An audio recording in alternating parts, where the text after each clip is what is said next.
एहसान। अंधेरा हो गया था, घर जाने की जल्दी थी प्रकाश को। प्रकाश ने अपनी कार का दरवाज़ा खोला ही था कि तभी एक लड़की झट से बिना कुछ बोले कार में बैठ गई। अरे अरे मैडम, ये क्या कर रही हैं? कौन है आप? और मेरी कार में क्यों बैठ गई? चलिए उतरिए, मुझे घर जाने के लिए देर हो रही है।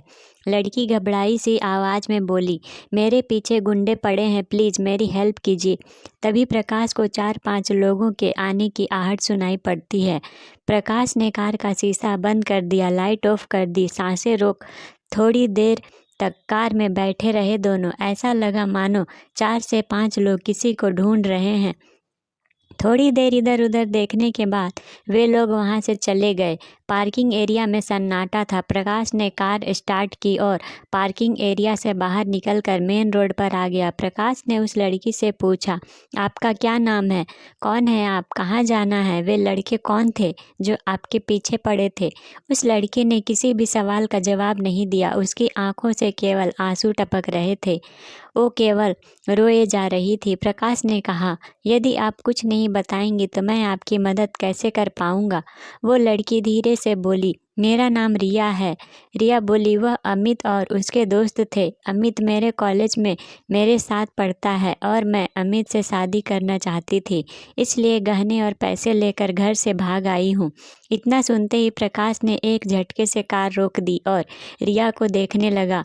रिया आगे बोली, जब मैं गहने और पैसे लेकर अमित के पास पहुंची, अमित अपने दोस्तों से मोबाइल पर बातें कर रहा था। अमित बोल रहा था, चिड़िया जाल में फंस गई है, थोड़ी देर में जेवर और पैसे लेकर आ ही रही होगी, जल्दी आ जाओ, तुम सब मिलकर पार्टी करेंगे, शराब और शबाब सब मिलेगा। इतना बोलकर रिया चुप हो गई। प्रकाश ने पूछा, कब भागी थी तुम घर से? रिया, सुबह 11 बजे कॉलेज के लिए बोलकर निकल गई। प्रकाश बोला, ओह तब तो बहुत देर हो गई है, तुम्हारे घर वाले परेशान हो रहे होंगे, चलो तुम्हें घर छोड़ देता हूँ। रिया रोने लगी, मैं घर नहीं जाऊंगी, मैं घर गई तो मेरे पापा मुझे जान से मार डालेंगे। प्रकाश हंसकर बोला, अच्छा आज तक कितनी बार जान से मारा है तुम्हारे मम्मी पापा ने तुम्हें, बताओगी मुझे? रिया आश्चर्य से प्रकाश की ओर देखती है। प्रकाश बोला, बचपन से आज तक कितनी गलतियां की होगी तुमने, याद करो, और कितनी बार तुम्हें माफ़ कर गले से लगाया तुम्हारे मम्मी पापा ने, ये भी याद करो। देखो रिया, इस दुनिया में माता पिता ही है जो अपने बच्चों की बड़ी से बड़ी गलती को माफ़ कर उन्हें अपने सीने से लगा लेते हैं, इसलिए तो माँ बाप को भगवान का दूसरा रूप मानते हैं। गलती की है तो गुस्सा करेंगे ही, हो सकता है 2-4 थप्पड़ भी लगा दें, लेकिन जान से मारेंगे ये बात अपने दिमाग से निकाल दो। गुस्सा करेंगे तो माफ़ी मांग लेना, ज़रूरत पड़े तो उनके पैर पकड़कर माफ़ी मांग लेना, तुम्हारे मम्मी पापा तुम्हें ज़रूर माफ़ कर देंगे। ये उनकी दुआओं का ही असर है कि आज तुम उन राक्षसों के चंगुल से सही सलामत बच कर निकल पाई हो, नहीं तो कल के अखबार की सुर्खियाँ बन गई होती तुम। चलो जल्दी से घर का पता बताओ, मैं तुम्हें घर छोड़ देता हूँ, बहुत देर हो गई है, परेशान हो रहे होंगे तुम्हारे मम्मी पापा।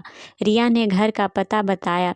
प्रकाश ने कार रिया के घर के आगे रोक दी। रिया धीरे धीरे चलते हुए दरवाजे तक पहुंची, डरते हुए डोरबेल बजाई। रिया की मम्मी ने दरवाज़ा खोला।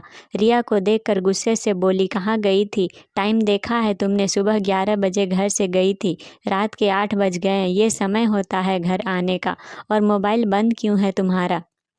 रिया कुछ नहीं बोली। मम्मी की आवाज़ सुनकर रिया के सब्र का बांध टूट गया। वो अपनी मम्मी के सीने से लगकर फूट फूट कर रोने लगी। अरे क्या हुआ, क्यों रो रही हो, कुछ बोलोगी भी? तभी प्रकाश धीरे से बोला, रास्ता भूल गई थी अपने घर का। रास्ता भूल गई थी? रिया की मम्मी सामने एक अनजान शख्स को देखकर सकपका गई। रिया के रोने की आवाज़ सुनकर रिया के भैया भाभी पापा सभी हॉल में आ गए। रिया के भैया ने पूछा, मोबाइल कहाँ है तुम्हारा? रिया की भाभी बोली, मैं तो कब से बोल रही हूँ कि रिया का मोबाइल घर पर छूट गया है।